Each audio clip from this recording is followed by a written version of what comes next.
How is it going, producer? Thales here for a quick beginner tutorial on how to use fades in Ableton Live like this.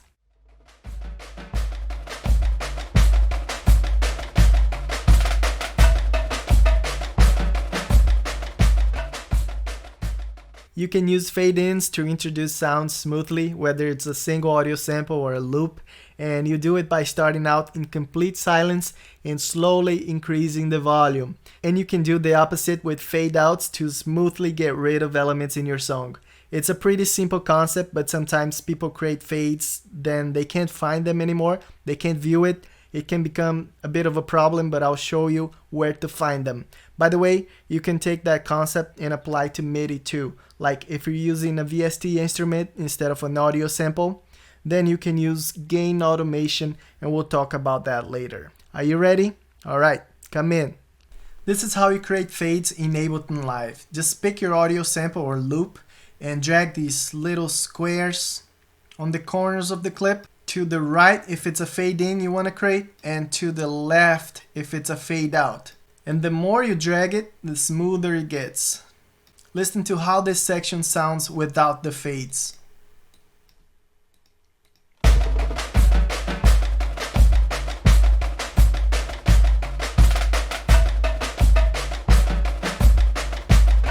Now with the fades.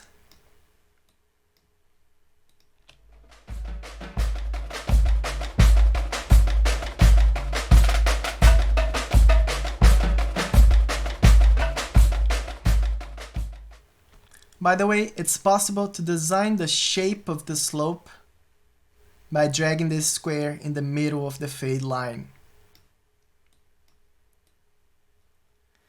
And that will change the dynamics of how the fade behaves.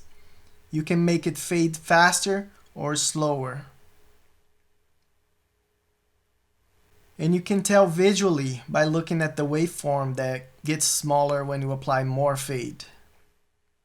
I use fades all the time to make transitions between sections. For example, from a verse to pre-chorus, if they have different instruments that are entering the arrangement or leaving it. If you're going to introduce, let's say, a guitar sound in the pre-chorus, bring it during the last few bars of the verse with a nice slow fade, and that will help build anticipation towards the pre-chorus, so that the transition won't be too shocking if that's your goal. That's what I did in my latest song. I started with rain sounds, but I wanted them to leave the arrangement as soon as the song actually started, but in a soft way, instead of just cutting the audio suddenly. Check it out.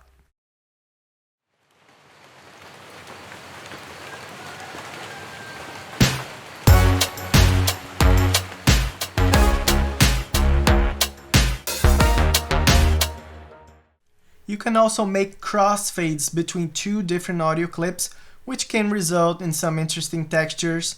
I picked these two random drum loops to show you an example. Here we go.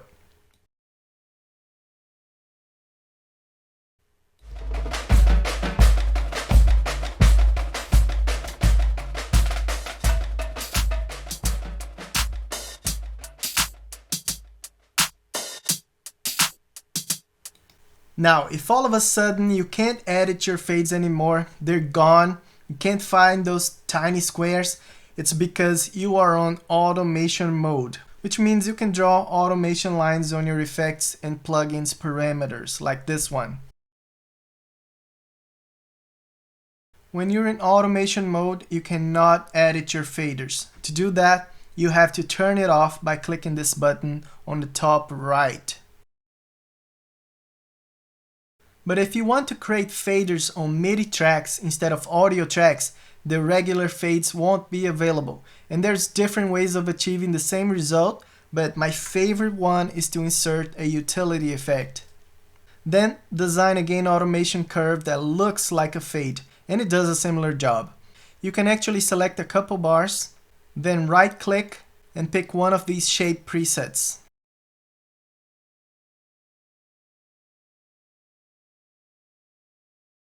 Let's hear that.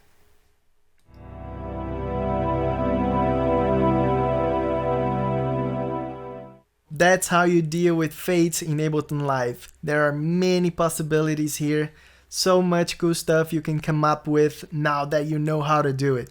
But before you go and get creative, make sure to subscribe to the channel and like this video if you learned something, because that's a big help for me. Sound good? Thanks for hanging out. I'm Thales, and we'll talk soon.